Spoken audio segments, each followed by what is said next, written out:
touch it. Okay. And the floor is yours, Madam Chair. Yay. Okay. Wonderful. Well, I'm very excited to start our meeting today. We have a couple of really interesting, fun things on the agenda.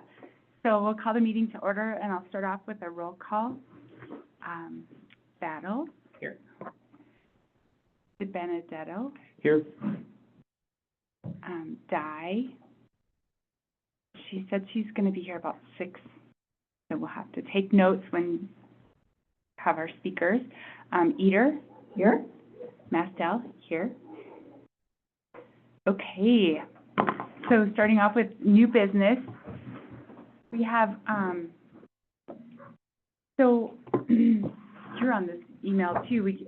We're on this, somehow we got on this email list of a working group through the state of the tax increment finance working group. And so I just did a reply all to one of the emails, and I just asked, can somebody talk with us about just what's going on? What are you guys talking about?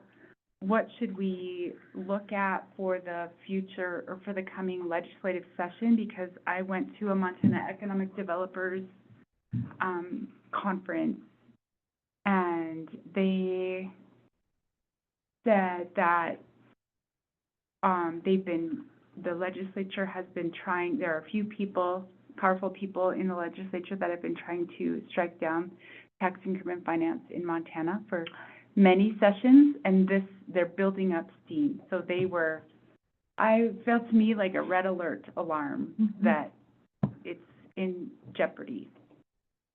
So I just thought like we should be educated on a little bit more about what's going on with that. And so Jennifer Olson replied to my email and said that she would be able to share with us a little bit about what the working group is talking about and what might be coming in the legislative session. So there she is.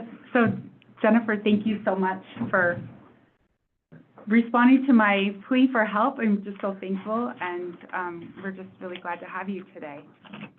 Not a problem. Can you all hear me, first of all? All right. And just when we're looking at you, you're going to see the side of our heads. The camera and the display are not the same place. No worries. Happy to chat. I might turn my video off if we want to look at some bills specifically. But yeah, so my name is Jennifer Olson. I would say Tara and I have crossed paths for probably the last decade or so. Yeah. So anyways, good to see you virtually, Tara, again. But anyways, I am the Government Affairs Director for the Montana League of Cities and Towns. So as you all probably might know of, Kelly Lynch, our Executive Director, has worked really hard for the League on numerous issues, and tax increment financing is one of those. So some of the bills that I'm just going to highlight today, she was instrumental working directly with Senator Hertz to help draft this legislation and whatnot. So before I begin, I just kind of want to preface this. Is everyone familiar with, what was called Laws and now is called Bill Explorer with the Montana legislature? No, I'm no. Okay. Yeah. So I'm just because that's a kind of a helpful starting point, like where is she getting all this information? So the Montana legislature hosts a website, and that website has a lot of information on it. And one of the things that they used to provide was called Laws, LAWS in all caps. They just recently this summer transitioned the Laws system to what's called Bill Explorer. And that system does the same essential functional purpose, which is to provide not only the legislature, but any interested party, could be individual, local government, nonprofits, anybody who's interested in the bills that are being heard by the legislature, information about not only the hearings, but also the draft versions of the bills. And I say that with a plural, versions, could be as it's going through the legislative process. There could be multiple things that happen with it. And so it will also show any amendments or changes, who's proposed those amendments, and kind of what the status is. right now, as we are sitting, I'm kind of getting ready for legislative session to start on January 6th. There are a lot of bills that are coming from what's called an LC, which is called Legislative Concept, LC for short, which is an opportunity for any legislator to present a draft bill. So a lot of times as the legislative staff will start to prepare for those, you will only see LCs listed and you can't actually see the text of the bill.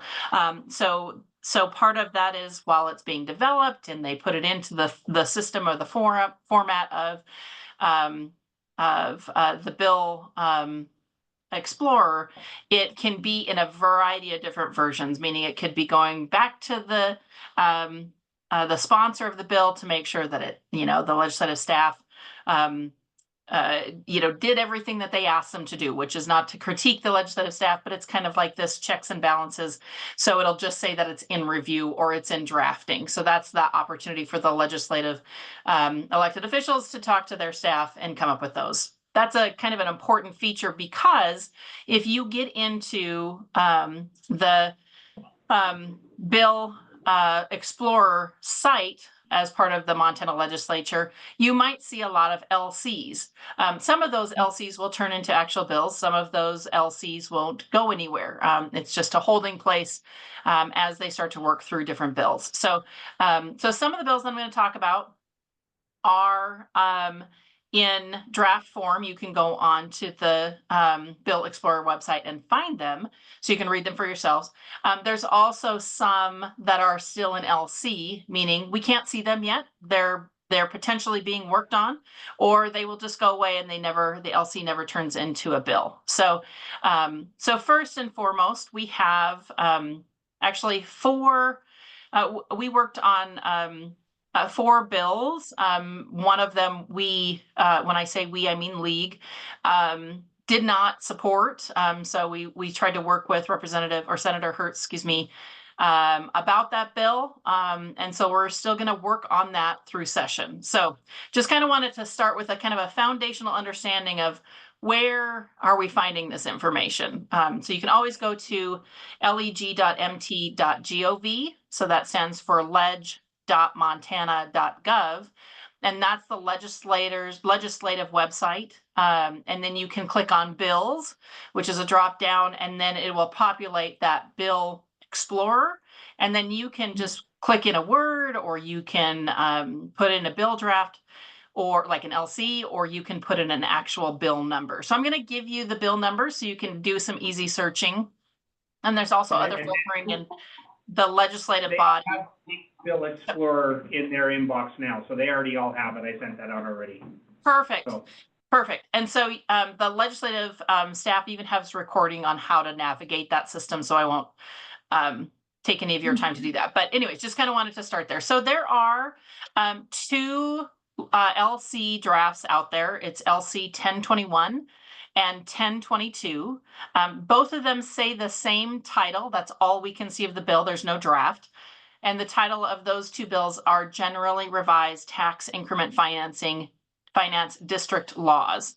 So we don't know what those say. Right now, we think that those are just placeholders for additional potential bills that will come up, and through the League's TIF working group, we'll be monitoring those and talking to the TIF working group about them. So of course, Tara, we'll be on that and you'll be able to hear that and pass that information along. So we don't know what those are going to say, if they're going to say anything. So we'll just put those kind of off to the side, if you will.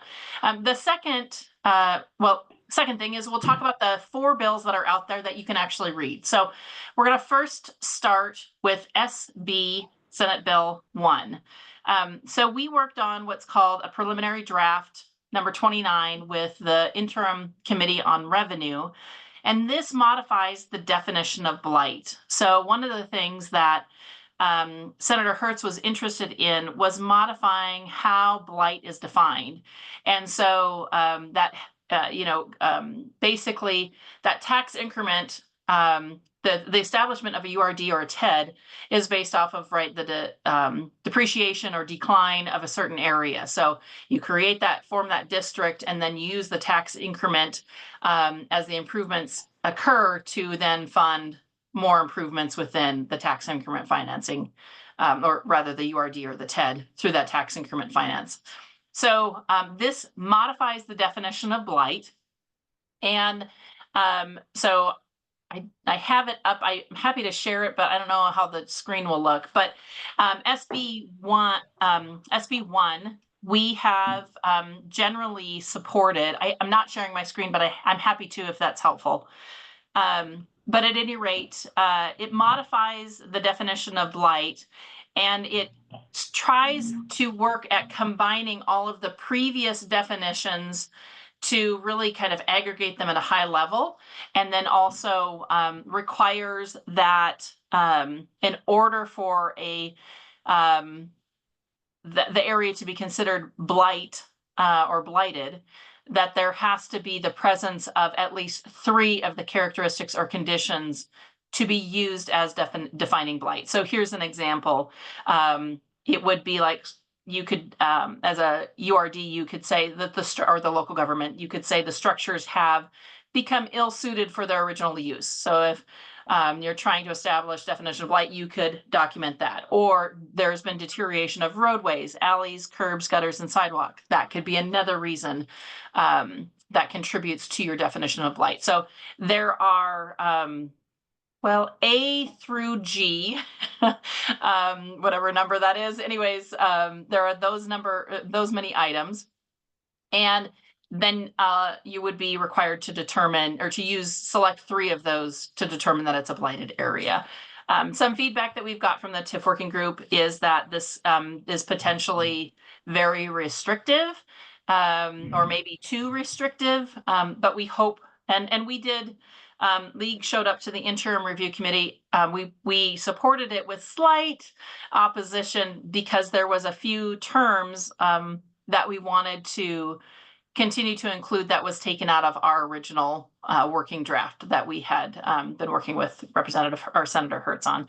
So what I can say is we'll be continuing to work through, we'll support this definition of blight. This is, I would say, TIFs overall are going to be a topic of conversation as it comes to the legislative process. And so this, I think, is a good starting point. So if there's more here that we need to tweak, we can, but we'll likely just continue to monitor this bill and hope that this version of SB1 moves forward through the legislative session. Any thoughts or comments about or questions about SB1?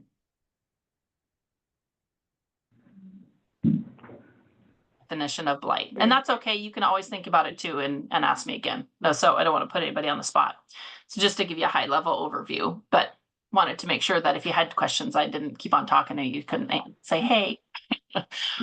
So SB2, this is the treatment of increment upon expiration of tax increment provisions. So essentially SB2 was what we called PD 28. We opposed this bill, and the reason that we opposed this bill is because essentially what it does is it removes newly taxable as a local government can't count when that TIF district or URD, that TIF expires and the URD is no longer getting that TIF as a newly taxable to the local government. And that's a huge, huge impact to, as we, I think we all know, newly taxable is so critical as part of establishing what your base is going forward as a local government. And so if the expiration of that TIF comes and you can't count that tax as part of newly taxable, you'll never get those taxes to come back to the local government in order to provide the services that you would otherwise have to provide that you're still providing that area. So if there's any additional improvements to sidewalks or streets, we are kind of losing that compounding funding ability based off of that newly taxable never coming in on the year that it expires. So we believe that newly taxable is extraordinarily important to local government, particularly after a TIF has kind of like performed its whole function to come back to the local government to help address current actually, and future needs. So any questions about SB 2? So when a TIF district expires, basically the entire aggregate, TIF increment would, SB 2 would basically, that whole increment would just, disappear, is the idea? We wouldn't be able to count any of that increased taxable value as anything as part of the local government's budget. So we'd So it eliminates the purpose of a TIF completely. 100%, 100%. Yeah, which, in just some discussions that we've had, I had a few discussions with some other towns, and they were like, well, then what is the purpose of a town, any city or town, supporting the development of a TIF? Right. Kind of makes it a moot point. Yeah. Isn't that kind of her subjective though? I would say, yeah. I mean, there's one of the things that we've heard on the record is that he is not trying to eliminate TIF, but off the record, he has said, I'm working to eliminate TIF. So, so what we are hearing is, he's not directly eliminating it. He's finding the, ways to render it useless. And so no local government would use it. He'll make it our idea to cancel it first. Yeah. Yeah. So of, what we know is that going into the legislative session, there's going to be a lot of conversations about TIF, and there's an assumption that somehow TIF and or local governments are sitting on a lot of money, and that they're not being used or whatever. And I think there's another bill that we'll get to that I think helps to alleviate some of that kind of like concern about what is the use of the TIF funds, what is it being used for, who's helping to influence that. And this though eliminates its functionality. It eliminates its value actually. And so I think that because we've had URDs and TEDs in place that have been able to use TIF, we have seen increased development and good development that's been happening. And so I think the tool of TIF is kind of underappreciated or devalued because there's just this assumption that the development is going to happen regardless of it.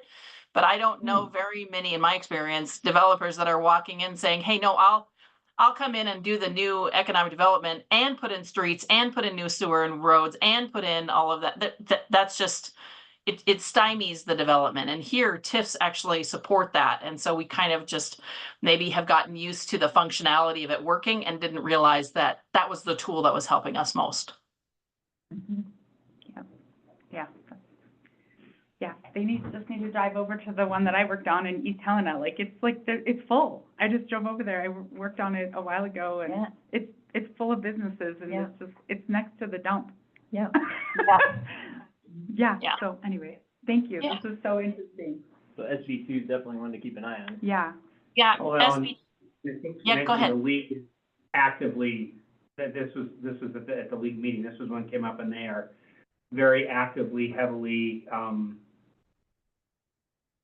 lobbying, not in favor of. Yeah.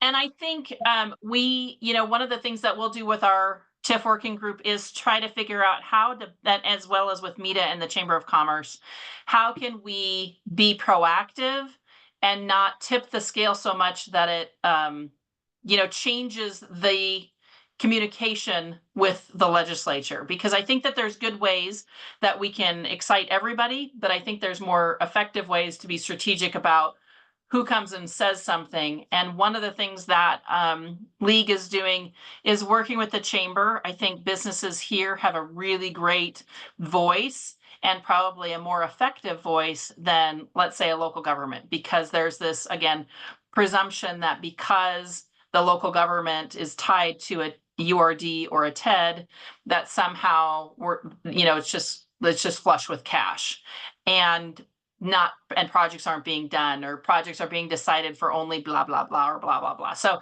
I think that there's a really strategic approach as to how we push back on SB2 to kill it.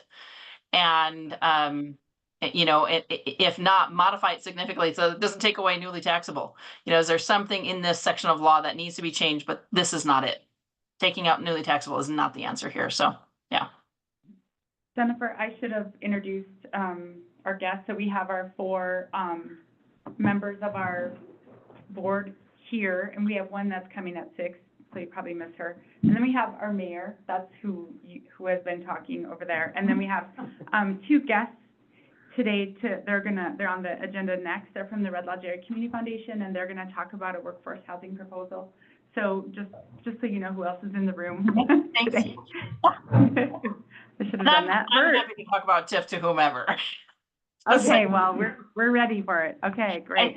I think it's just a very, very critical, important tool, and we can't lose it. Absolutely. Yep. And I am in regular touch with our representation at the state as well, and so he and I have chatted Perfect.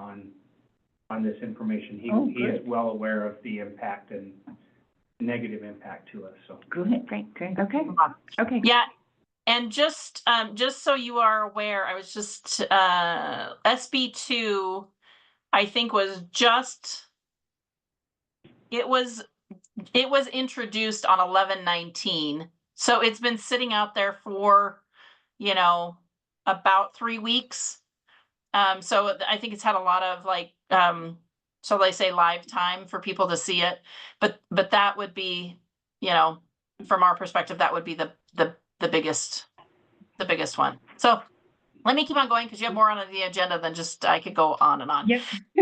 But SB3, it is an act that requires the district to use tax increment to create an advisory committee. So this modification, I think, we supported it, and the reason we did it helps the local government and the URD or TED to create an open space for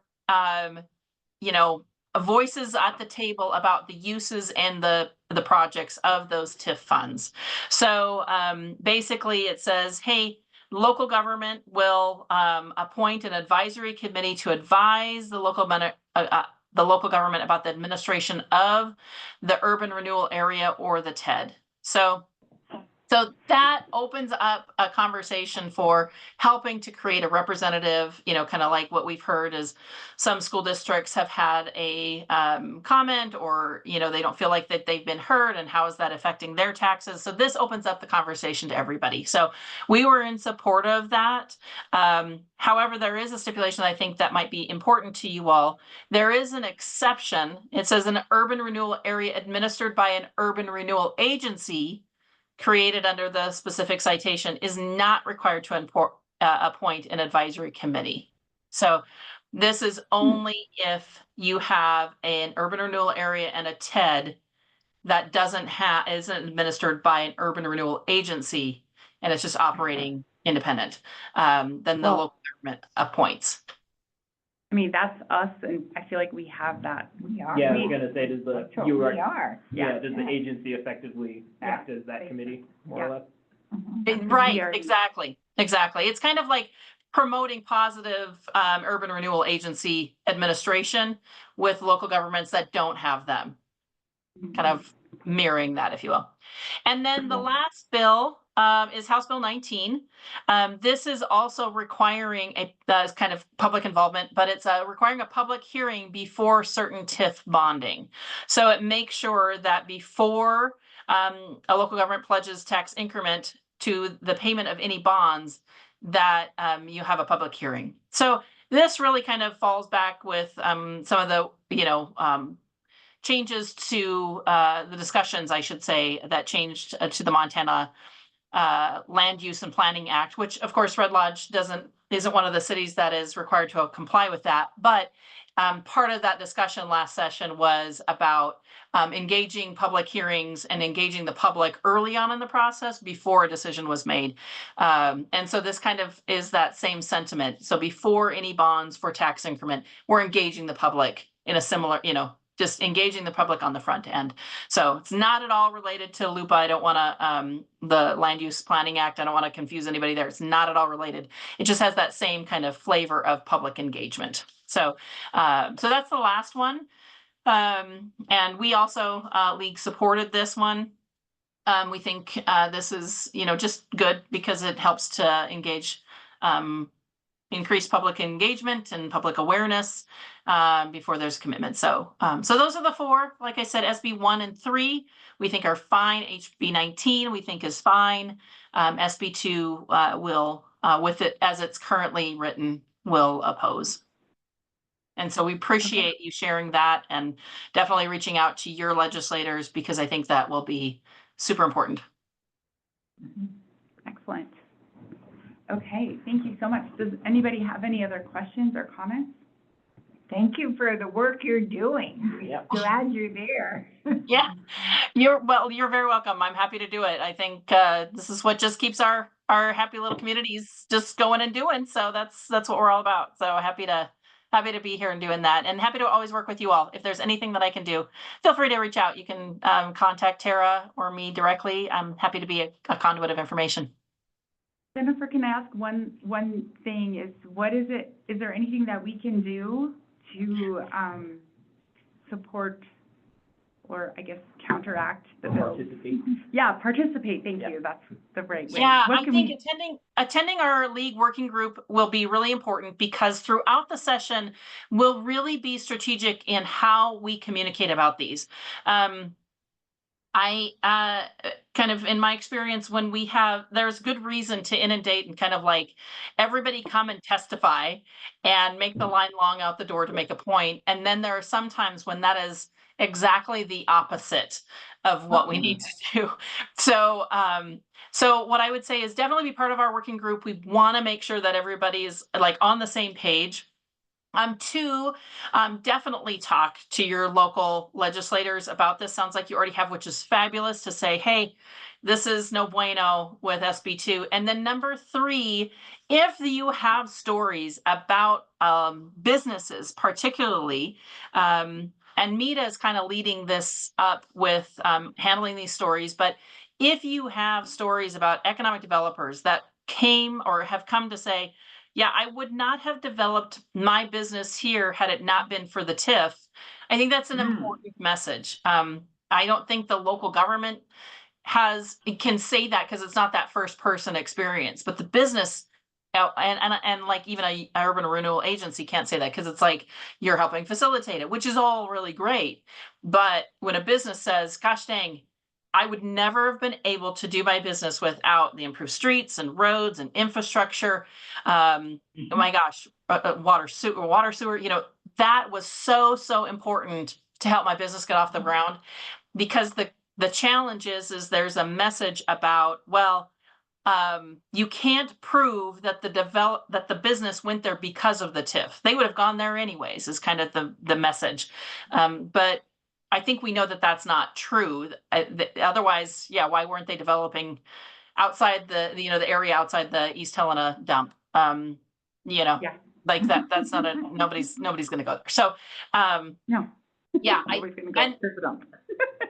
and if you look at that area, because I've been there, I was there this summer renting chairs for a bridal shower, and I'm like, oh my gosh, there are so many businesses out here. So we're not talking about one business being impacted, we're talking about multiple. So that could be something where it's like just having a good conversation with what's happening in your area with local businesses and why it's important, or their stories about it.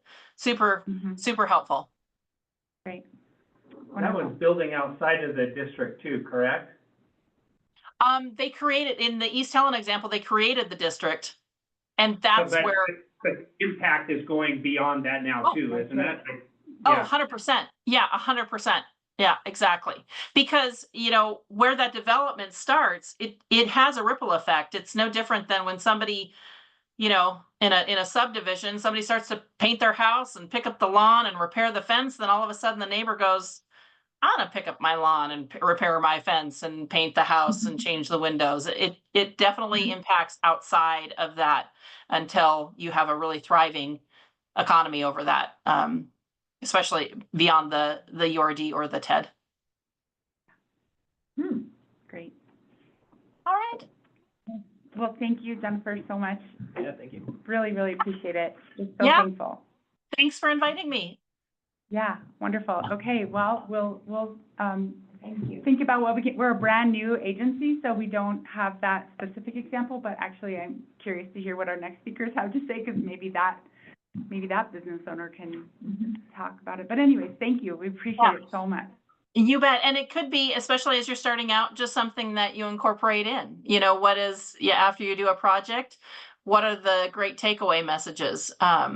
Because I think that's just, you never know where we're heading. And so it could be just an easy thing just to be like, here, fill out this little thing that share your story about why. Oh, yeah, that's a cool idea. Great. Okay, All right. wonderful. Well, take care. Yeah, thank you. Have a good Well- night. We'll see you all probably soon. Yep, sounds good. Bye. That's great information. That was wonderful Wow. information. Cool. Wow, That's really had cool. no idea. Yeah, There are frontline yeah, people oh, yeah. keeping an eye on League of Cities and Towns, yeah. Yeah. Yeah, that's their whole thing is, and they have groups that are monitoring that literally Day by day. day by day, and certain things to watch, and this Greg Hertz has an interesting, he's convinced, it's basically it's anti-local control. And Yeah. so League is pretty much always pushing for Local. control is better, and we know what our city needs, and there's not a one-size-fits-all solution that you Yeah. can do at the state that fits it. Well, I don't know how much we can help, but it's great that you have a lobby. It sounds like Yeah, they lobby. have a lobby. I am in, now who I work with most directly is our house, but it has to go through both of them to get done. Right. And yeah, so we had a conversation before elections, and we've had a conversation since the elections. Are you talking about That being Brad Brad. Barker? Voucher. Yeah, Yeah. he came and met with us. So you're a state employee, I'm a state employee. Oh, We wow. have limitations, but I think if I'm like, as a volunteer, like, I don't wanna go to the legislature and talk, but like, I don't know, I have to. Depends on how you're wearing your hat. Yeah, no, you're not allowed to campaign for partisan elections, but other than that, We best can- defense will be there. Yeah, we can educate if we're asked. Yes. But it's a whole different realm, but, okay, well, cool.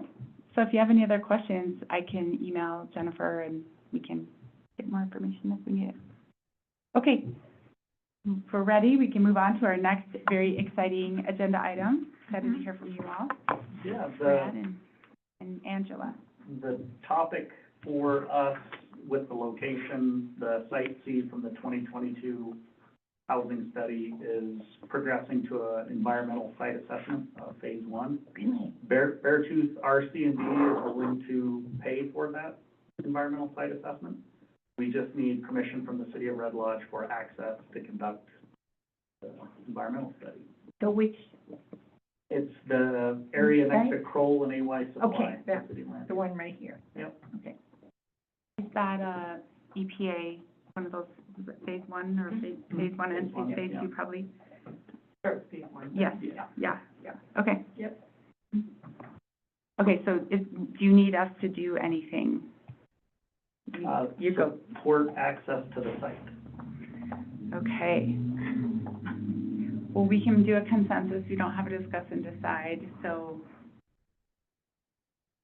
No, that's what I don't know, I don't know. what we're- And I've overheard it and make a note to do a follow-up call. Angela and I talked because I was heading out of town, and so there's been some development since we talked, obviously, and so we'll still do a follow-up. So it's really a city decision, but we can do a consensus where you can bring that forward to the city council and just say there was a consensus that the urban renewal district was in favor of this Yeah, discussion. yeah, you guys can have a discussion. So Angela, am I free to kind of summarize our conversation? Are you okay with that? So when Angela first reached out to me, my biggest concern is, so this is a piece of, and I guess I could share it up on, for those of you who are familiar with it, there's a weird piece of city land in the middle. There's a couple of privately owned pieces of land on either side of that. And actually, there's a big chunk of city land, and that big chunk of city land is a piece of land that we've looked at not only for this project, which is a very targeted, I wouldn't say small, but I don't want to give it a bad rap. It's a very targeted fix for a specific type of housing. And the hesitation that I had initially was spending anybody's money, even if it wasn't the city's money, to say, go in and do this first phase development, if this particular small development was going to get away in the way of a larger development. In other words, if we put in 50 or 60 units, I wanted to make sure that these 4 units don't inhibit or interfere with 60 units. That was my concern. And I couldn't in good faith say, go spend the money, unless we know what that impact is or isn't. And I don't have any new information since we chatted, other than we have somebody else's money we're playing with, but I still want to make sure how it fits into the bigger picture of what this group, as well as what the city has kind of been, you know, if you go, well, let's take the other piece of property at the top of Brewery Hill, on the left side of Brewery Hill. City has a big chunk, and there's basically a half acre or a quarter acre right in the middle. That is an island that we're having to build around, and we're actually looking at doing a land swap to make that a more desirable piece of property to build on, because it's a larger contiguous piece of property. At this point, those are both vacant lots. We may end up in a similar situation down here, except if there's something built on it. I just want to make sure we're not kneecapping ourselves against Sounds like planning. That's kind of where Angela and Angela, do you feel I represented that fairly? You're right. You said, And so that's my only concern, is I want to look at it. Now, there's a possibility that this is the start that then makes those other built larger developments come in and do that. And the plan they have is a really creative, wonderful plan that's come up. But there's also a possibility we may be able to do it in other locations. And so we've got 2 or 3 different kind of groups and buildings in, and then part of it is just getting the development cost down too, which again, if we can pair their idea with some of the other ideas that are coming in, that's just the development cost is the other big challenge. So that's, when it came to the city, that was the pushback. That's why there wasn't an immediate go for it. It's just, I want to make sure that we don't start something only to say, hey, thank you for that information, but we're not pursuing this because we're going to put something else in that place. That was the logic behind it. I have a question. Yeah. So the environmental assessment is just an environmental assessment of that particular parcel. It's not tied to a use of that, right? It's just to see if it's, to determine if it's Historical use in phase 1 is the primary objective. Records of, has it been used for the Right. industrial purpose that might warrant a phase 2. So Right. Well, I to jump guess what ahead, I'm the saying- city benefits from it for any reason, Exactly. but what I don't want to do is have somebody put forth the money for project X and we say, thank you, where do we taking it for project Y?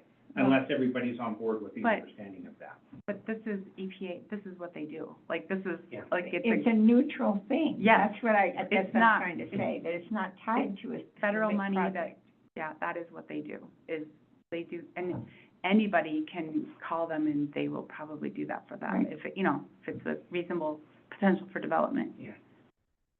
it's, And whatever, a widely- whatever you use that land for, you have to do yeah, that. it's a barrier for no matter what happens there.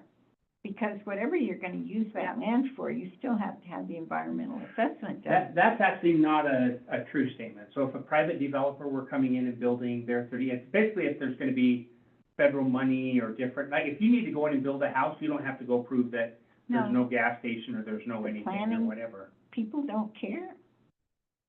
What do you, It's generally tied to the funding sources. Am I correct, Brad? So, for those other two parcels, before they would ever change hands, any reasonable business transaction, there'd be a phase one for both of those locations.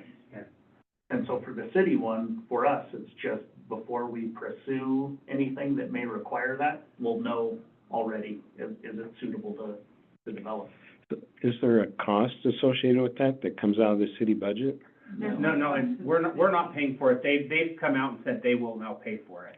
So regional economic developers around the state, they get grants from the EPA and they just do it for you for free. Okay. I've done a couple of them. For first one is- 2015D. Yeah, very Yeah. cheap. Okay.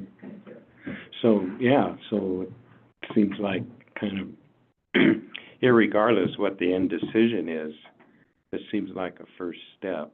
And if it's not costing the city anything and there's no request for funds, then it doesn't seem like it should be a barrier. Are you guys okay with that? Like, it sounds like there's a potential that something else could happen there, but it's housing, so maybe that's, You know, our intent was to offer a precise solution to an identified no need. yeah. School district precisely says, Mhm. they gave us a number, and we're gonna pursue that precise project. Anything, once you get into the double digits of units, it will not address any of the needs of the school, it will not address any of the needs of the hospital, it will not address any of the needs that are over 60% of area median income. Right. And we already have an inventory in the town of 70-plus units, 30 to 60% AMI. That's So lower the- income. Yeah. So this is the middle, this is Right, the middle. Yeah, It's called the forgotten middle, technically. Yeah, we're going precisely for what the school needs, and the only way you can do that is you can't be a LIHTC project, you can't be a CDBG project, you have to be flexible with the school district contributing, and then if you find affordable land or public land to lease long-term, that's the only way you can get to that middle. What is your schedule? Are you around on Wednesday? Okay. Yeah, I am in the morning, have a doctor's appointment in Laurel, but in the afternoon, but yeah. So one of the questions I have, and this is something Joanne brought up early on, is, you know, we sit here and we get sort of these proposals coming in, but we really don't have a vision or an idea about how we would like to see and what kinds of developments we'd like to see within the URA. And I think that's a critical piece of information that would help guide whatever decisions proposals we evaluate or meet. The other thing is we've got an application process, so it's like sometimes I get the feeling where these proposals come before us, but we aren't using the application process to evaluate the merits of that proposal. And I think we need to kind of step back a little bit and not that I'm not in favor of the proposal or I don't think it's a good one, but I think we need to have a process and follow it consistently for every applicant or every proposal that comes before us. So Okay, as yeah. long as this is sort of preliminary and exploratory, that's okay, but at some point, if it gets to where there's a request for TIF funds, then I think we're gonna have to take a pretty concrete look at this proposal and weigh it against opportunities for other proposals. All right. Yeah.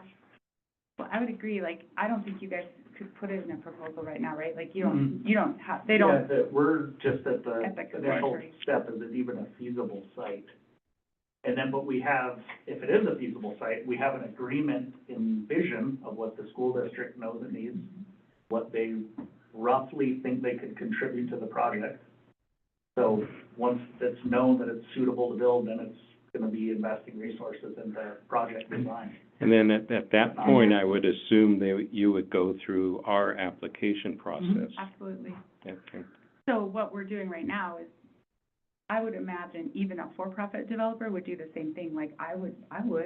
Like, you have to know, like, what's the possibility here? And then you go back and you spend some more time in your Excel spreadsheets, right? And then you figure out, well, you know that, you're on the planning board, so you probably see this every day.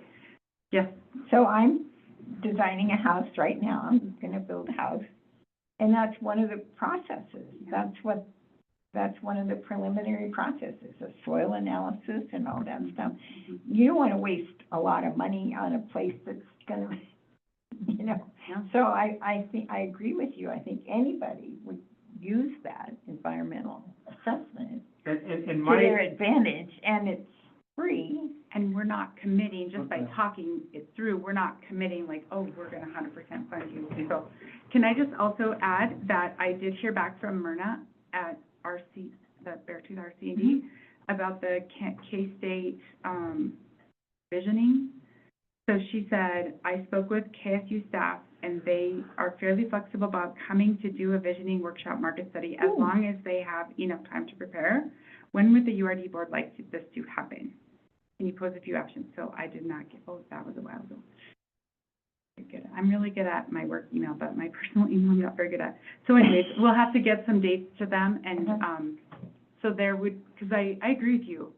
Like, we have this great plan, but it's still like, isn't crystallized down to a vision. Well, and it's relative to what, right? Like, what's the opportunity cost of saying yes to this? Sure. We don't know yet. Okay. So, okay, we don't, just to follow the rule of open meeting laws or whatever, I'm not sure. We don't have it on it's not really our decision to make, because they need it from the city anyways, but I feel like we can go around and just give a consensus, not really a vote, but a consensus, opinion on how you feel about, supporting, the Red Lodge Area Community Foundation on doing the assessment. Access to complete the phase one and potentially phase two. Well, isn't a phase one just paper, and phase two is, Yeah, Yeah. phase one at this. okay, but we should just do, and if needed, a phase two, Yep. because then you don't have to come back. You can stay on your couch on a Monday night. So this can't be in the form of a motion, just, Yep. it can be? I mean, just in the letter of the law, like, we don't have it. yeah, it's not agenda, so it can't be motion, but in fairness, it doesn't need to be. I mean, you guys, That's what I'm trying to say. you guys, I We don't have a say think, anyway. have heard, particularly I heard Jeff and I heard Jeremy kind of repeat. So first off, from my perspective, it's not that it's no cost or no money. There is a cost in money, it's just not our money, but there's still a cost there. And the money's already allocated for this purpose. Yes, but there's other places it would go if it's not gonna get It's not, flushed. it doesn't always get used. Okay, so, but I go back to the visioning comment and the lost opportunity comment as those two things in. The city is not out anything if I go say do it, but the conversation that I had with Angela is, even if we do that and we get that done, and maybe that's what I hate to find out, I want it to be in good faith and good, if we pull the plug on this because something else comes in there because it fits our vision better, which we don't have yet, so I can't answer that. As long as everybody goes into that with open minds and I'm okay with that. I have a responsibility to say, sure, why not? It's free, go do it. It's still taxpayer money. It may not be local taxes, but ain't nothing free. This is all our money just making its way back to us. And that was my only reservation. It's still my only reservation. It's just how does that fit into the rest of that area and what we picture it looks like? But we want the study done regardless of what. Exactly. And then, so that's the part I've heard. Okay, And I just want to say that this is an asset. Yes. We are building assets by having this study done, because that's an asset. and so many times, if there's a question on a property or a Right. building, if there's a question, it lowers the value right there. But this will potentially improve the value because knowing increases, uncertainty is, Yeah. yeah. Are you guys good with that conversation that's gone down, Brad? I think so. Can you get, It I don't know sounds where like it is. there'll be access. can you get me a formal written request requesting access to city property to do a phase one study? Am I understanding? Yeah, What the that won't ask is? come from us, that's gonna come from Beartooth RC&D, but yes, we can do that. Yeah, let's have You better just ask them if phase two is necessary, because then you don't have to come back a second time. well, but that's a lot more money too. I accept the other thing is they only have timeframes, but it's the phase one only has a 6-month timeframe on it. That's true, The, but it's still the knowing of what's going on down there. so like on Rocky Fork, we had the phase two done long before we did the phase one. And they specifically, we did not do the phase one until you got, because it has a 6-month, has a 180-day lifespan on it, and then it's useless. Oh, Then it doesn't exist. So generally, you don't spend that money on a phase one until you're ready to do something with 180 days. Now, is it a lot easier for them to do a second version of the phase one? Sure. I don't even know that we would, because our next step, if it's feasible, we would be asking the city for a long-term lease. We would start that process. Okay, If let's this is favorable, that's our step. Let's go around and just everybody just share how you feel about whether or not the city should allow them to have access to do this. Start with you, Jeremy, you've been quiet. Yeah, I think our agency should recommend that the study's done. We don't have any say in whether it is or not, but it supports the goals of the urban renewal district. Exactly. Yeah, I agree with the phase one environmental assessment, as it basically sets the stage for potential future development, as long as it's understood that it's not a commitment. Not a commitment, yeah. You, Joanne? yes, I support developing that asset of having an environmental study phase one on that property, Great. which is in our jurisdiction. Yes, yeah. And I also think it really is a great investment, to know exactly what's going on, because likely there'll be public funding, and a lot of times public funding requires that kind of, knowledge before investing, so. Okay, so there you go. You have our, we won't ask Marcy because she hasn't heard the whole. No, that's all right. And furthermore, I got some additional wording from, Jeff to include in that. As I do the response, I will say that it'll do it, but it is not a commitment or assurance that the land is going to be available or available for something like that. So as long as, like I said, my concern is one of representation, and I think I can qualify it. So, but you get to talk during the council meeting, so this is for the Yeah, agents. yeah. I'm hearing it and I'm appreciating it. Yeah. That's why we're So doing it. you're gonna bring that though forward to the council? So And I don't even know that it has to go to council. I'll go to the city attorney and find Oh, out. okay. So it may be something just I can do. okay, perfect. Great, okay. Any other questions or comments? No, but thank you for We supporting that. beat that dead horse. I hope you get it I done. guess one maybe more question for Yeah. you is, did she give any indication on what the timeline would be on the visioning? Because that might have some Mhm. bearing on what Brad and Gretchen are thinking. Well, I don't have that. My apologies, I dropped the ball on that. This was from, November 25th. I had 13 at my house for Thanksgiving, so I was making turkey. It got lost in the gravy. So I'll get back to you on that. But yeah, so they, KSU said they can do a visioning for us. Oh, great. Yeah, so, yeah, Okay, And Great. the sooner the gooder. yeah, absolutely, yeah. So I'll get back on that. Okay. All right, well, with that, let's move on to our next agenda item if everybody's needs. So the next one is approval of the minutes. So we move the agenda around so we have two speakers. So, everybody got the minutes? Yes, Joanne? I just have one little thing. Yeah, I did correct the date, if that's what you're You about to say. corrected the date? I did, I Okay. just sent it out.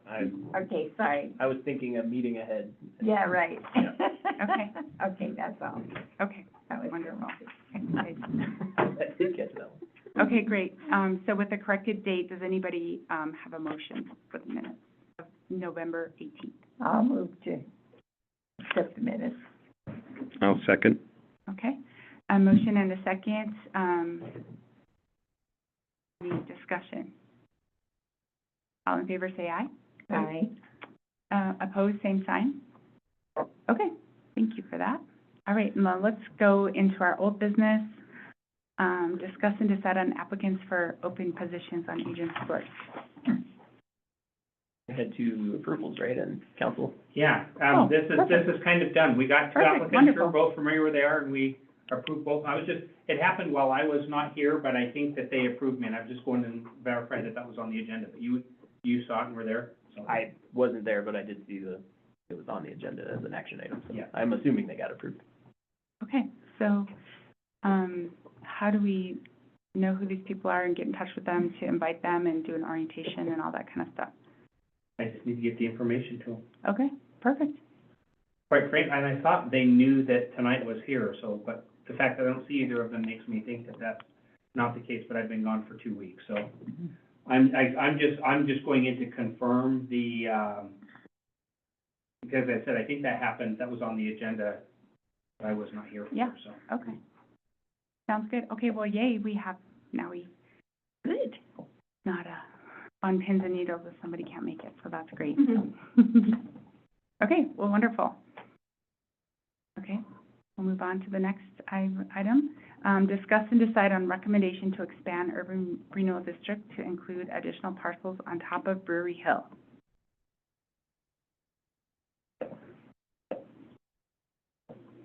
Anybody want- Didn't you guys already do that last time, or it just wasn't, you decided you were going to, it just wasn't an agenda item, so It you wasn't couldn't, a discuss and you decide. couldn't make it a formal motion? Right. We're kind of discussing in light of what the contract planner kind of filled us in on. The idea. Yes, I think, yes. Yeah, that's right, yeah. So we were, at last meeting, we were all, sounded pretty fine, like, well, why, it's possible. It was done, just not done officially, Mhm. so this is just, you're making an official thing. The one concern I had with it was defining blight in the new area.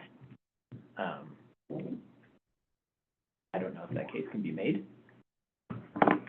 Discuss. I have kind of that same question. The other, I guess the other question that I kind of have along those lines is I think I was reading,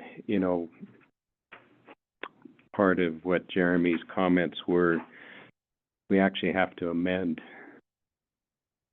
our urban renewal plan. Right. Yeah. And I would think that would have to happen before we sent a resolution to the city council.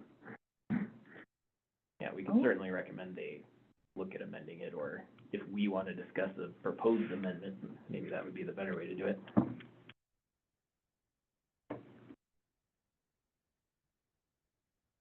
But I think the reason that it's convenient isn't sufficient. Like, we would need to describe how it fits into the blighted area, because we drew that, And boundary originally ostensibly with a purpose, so. yeah, I agree, and I think we would need to have some good rationale for extending that boundary and including that area.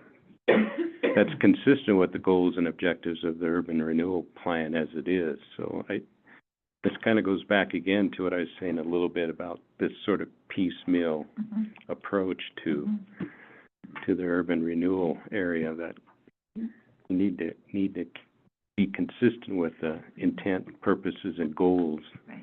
of that. So if you And- look and- at, But things are changing.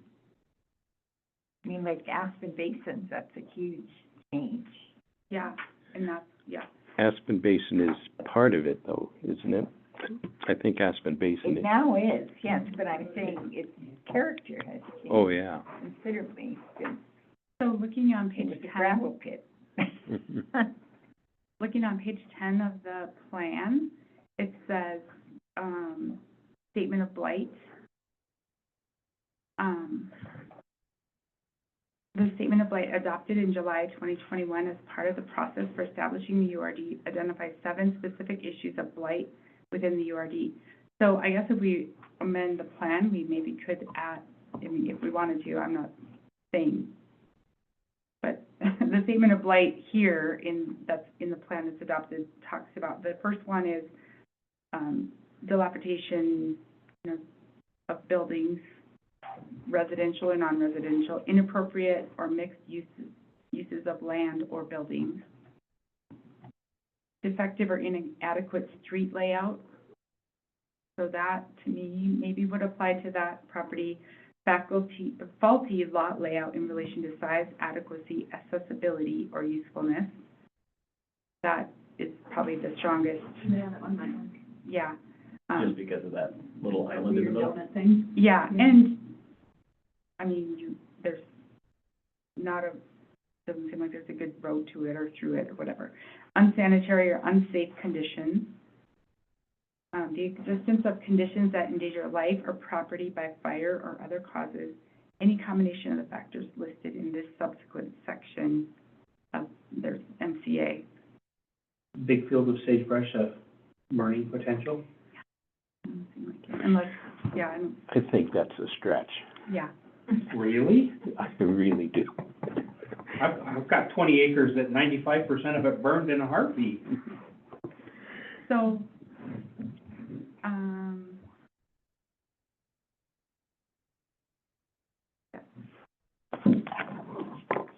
I guess my perspective is that anything on the other side of the existing boundary has to meet a burden of proof to say that that was wrong to be put there, if we're amending it. In the sense that, when we drew the line initially, that side of the line was determined to be not blighted. So, Somebody had mentioned that there might be a revised definition of blight in the legislature. yes. We don't have that wording yet, though. Okay, so we don't have to worry about it right now. that's in, which one was that? SB1.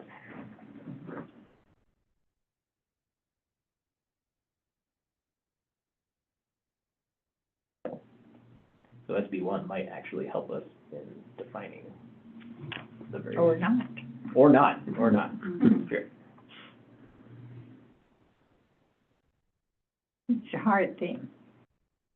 It's something you have to kind of look at other, like we were looking at other communities and what they had done and how they had defined it. I mean, we did that one, they sent us, the planners sent us all those different examples. I wonder if that could inform us and all. If you have a precedent. Well, what I'm hearing from Jeff is a concern about not, sort of willy-nilly saying, oh, well, here's a developable property, let's suck that in. Well, and if this parcel, then why not the next parcel or the next parcel? That's or right. Next door, or, That's like. right. That's kind of, I'm agreeing with Jeremy and, in terms of why wasn't it included in the first part of the original layout of the urban renewal district? Why, there were some specific rationale and criteria that were used to basically define the urban renewal district, and that wasn't included. And I don't think, which is it is primarily now open space. It's undeveloped land, you know, it could be developed, has the potential for development, but it does not, in my mind, meet the criteria of blight. It's not a blighted area. It's not, so that's, I guess that's kind of where I'm coming from. It's kind of like we're just looking for a way to do something without. Well, I think we're looking for a way to meet the objectives of the urban, I think we're looking for a way to meet the, one of the main objectives, which is to build housing. And so there's a parcel there that you could build housing on. To me, that's how I see it. Well, that's definitely why we want it. That's why we want it. But we have to define it, Mhm. you know, using Yeah. the restrictions that we have. But to Joanne's point, like, it is different now than it was when it was first drawn. There might be some conversation there to be had about, Very true. is it more, it meets some definitions now better now than it did, Right, maybe. because when it was built or created, that gravel pit was, Serious blight. yeah. It actually was included specifically because it was a development going in and they wanted the benefit of that. So to go back to the question of, while this was included and that wasn't, it had to be contiguous. Yeah. And they looped that in, and there was a very verbally stated, it was not shy, it was not anything. The whole reason that the Urban Renewal District goes up there and includes that at all was to include the gravel pit so that they could get the tax money from that, to be part of that. That's why it was included. Legally, that can't be. Yeah, that's not a legal reason to include it, but it is a. Oh, no, I'm not, for the record, I thought it was stretching. I voted no in that part, in that logic, and that boundary, so I don't disagree with it at all. Except, to me, that gravel pit fits the definition of blight, at least to me. Yeah. So that there is rationale from that standpoint for including the gravel pit in the URD. What I'm having a hard time struggling with is on the west side of the highway, basically is open space. It has potential for development, but it doesn't really, to me, fit the idea or the characteristics of blight.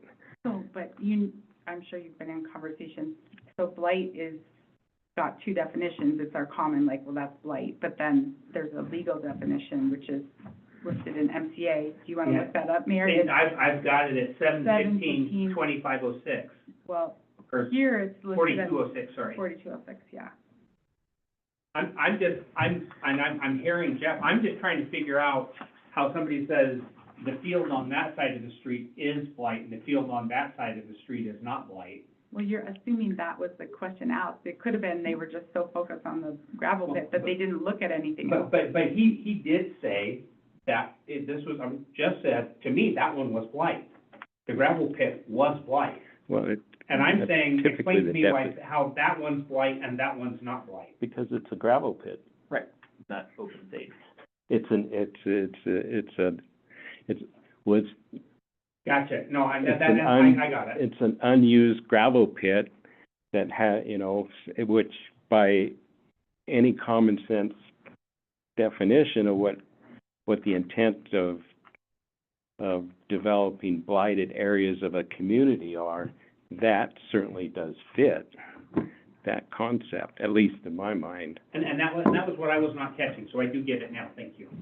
Does that compare to any, like, on the entrance part of the URD, is there any, like, just open lots that are just stage on them, but similarly undeveloped that were also included? Like, that, maybe there are, I don't know. I don't think so.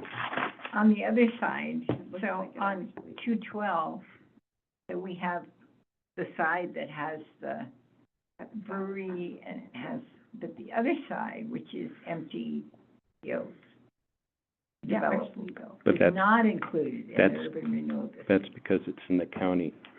Oh, is that why? Oh, okay, thank you. That's perfect. But there are, like, just looking at this little picture, there's the fields by the brewery, and then across the street, or across the highway, those are just open, empty lots, so similar, and probably, you know, qualitative description to, you know, like undeveloped lots with grass, sage.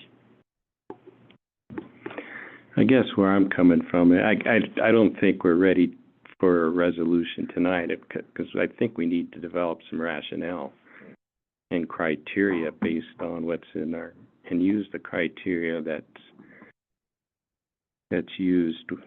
was used to develop the original URD boundaries, and see if this extending it fits that concept or not. It's not that I'm against the proposal or anything, I'm just thinking, I mean, what would a resolution tonight look like if we were to?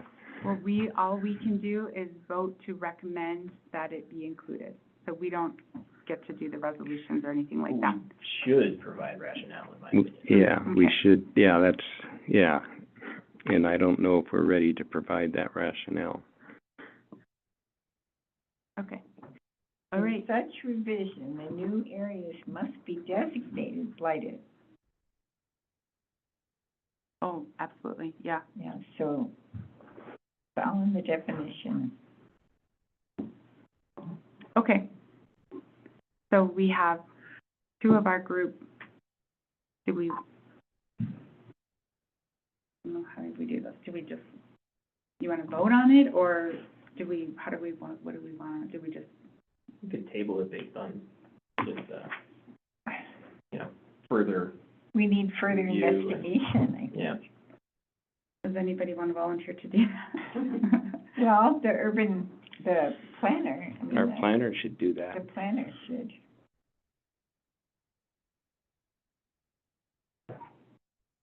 I'm feeling like everybody's very hesitant to take this stretch on, which means there's maybe not a fabulous, Well, that- gung-ho reason, But right? that's 180 degrees different than last meeting. Yeah, exactly. So, Well, I don't know, last meeting, we can do it, yeah, but I think we should have a good reason to do it, okay. is my main. Mayor, can you ask the planner to Well, determine? I Further had investigate? basically city attorney and the city planner on my to-do list to work on putting together what that ordinance and what that definition would be, but, and I think that the difference between last time and this time, and to Jeff's point, the reason I think we're all in agreement on the why, the reason of this opens up mechanisms which helps us to meet the objectives of additional housing. And I think everybody's, and that's where the focus was last week. And what I'm hearing tonight is is our logic we're using to get there solid, or are we making too big of a stretch because we like the outcome? Are we being too Machiavellian in our approach? Jeff, did I classify that fairly? Except the word Machiavellian. We're never Machiavellian. Well, if we say we like the outcome, we don't care what we have to do to get there, isn't that by definition Machiavellian?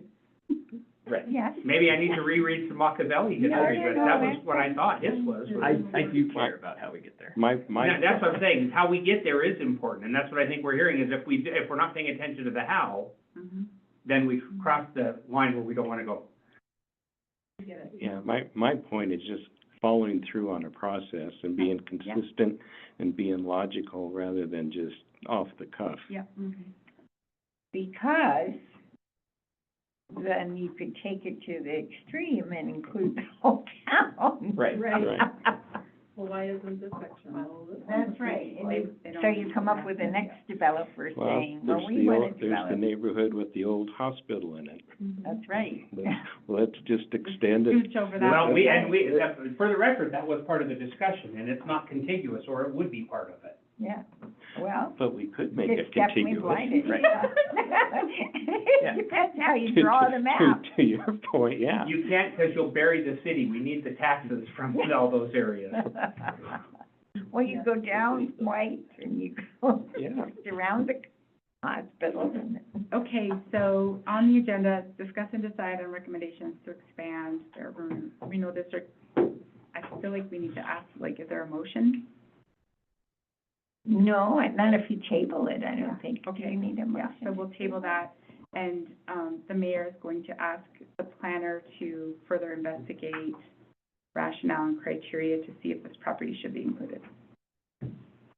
Well, if it meets the criteria for blight would be one of those. Yeah. Right. Yeah. That's it. Okay. I think that's the whole thing, is the blight part. Okay, all right. Okay, If that's the underlying rationale for URDs and TIF funding, yes, it is. then it has to fit Yeah. that criteria. We could start dumping stuff up there. Let it now. That's better than the drop a match idea, so. Obvious fire hazard. We could turn it into a concrete dump or something. Well, and again, to go back and reclassify, I didn't hear anybody object to doing what we can to help make that be available for a housing project. No. Everybody's in unison on the end, but we have to make sure the logic is explainable and, Just, yeah, Well, and the cities Well, can do that regardless of whether that gets urban renewal funding. yeah, it's not dependent on. no, actually, there's about 47 different new ways of doing it that we can do if it's part of a URD that we can't do without. That's what we found out from the planner, is that it opens it up to us. It's gotta be more creative. But, Yeah, you can be creative. well, that's what this was creativity. I thought, yes. it was creative, yeah, or it still is. Right, it still is, it's pending creation. Yes, okay. All right, well, great discussion. Well, the whole idea of blight, if you have a whole bill that's trying to redefine blight, it's not a clear definition. All I'm saying is we have to find precedents Yeah. that we can draw on the precedents of what somebody else has done that We have. will allow us to do it without being too creative.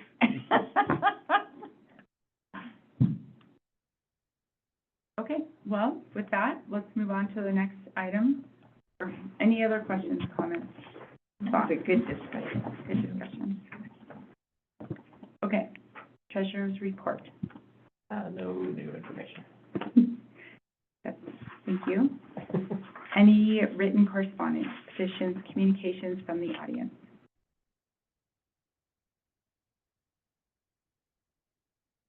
Any other business? Okay, well, we'll adjourn. Our next meeting is January 13th. Okay. Thank you, everyone. So we adjourn. Can I bring something up? Oh, do you want to have other business? We can. No, not Oh, other okay. business. Okay. Does anybody know where James is? It's in Nebraska. Oh, is he? Nebraska, I can reach out. I to thought I him. heard Could Nebraska. you ask? I think it's Nebraska. Yeah, and I think Jeremy, you've been in contact with him, haven't you, before? I reached out to ask him whether he had officially resigned, Oh, but but just tell him, well, this was his baby, so he might have some ideas of precedent. Zoom in for Yeah. And he probably cares about it still. Absolutely. Yeah. So I think it'd be worth asking him. Yeah. Thank you, Marcy.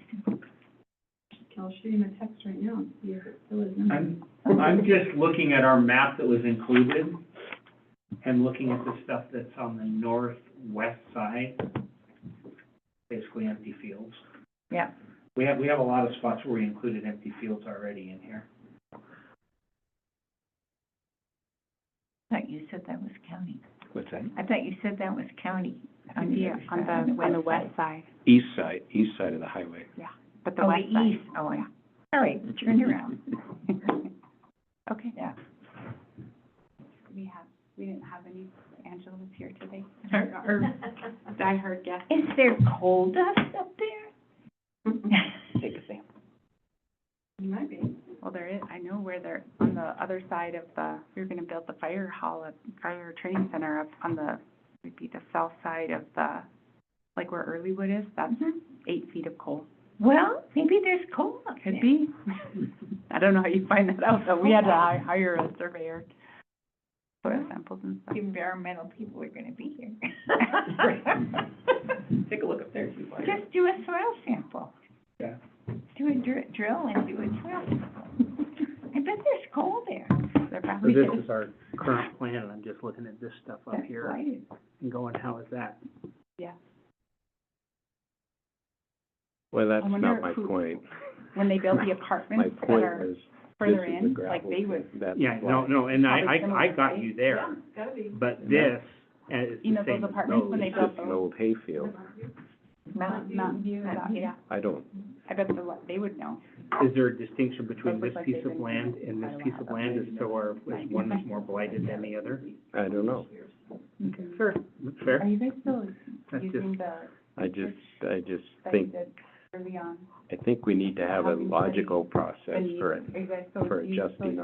our lines, so I don't. 22. I Yeah, yeah. suspect Mhm. the Yeah. reason this was included is because it has high, So it might be a matter of high record. potential for I mean, commercial development with high potential high values in the future. That's probably why that was included. Well, like I said, and that ultimately the conversation was, that's why they said they included it. And this is now where the distillery is now, is in that piece right there, Looking at a big development so.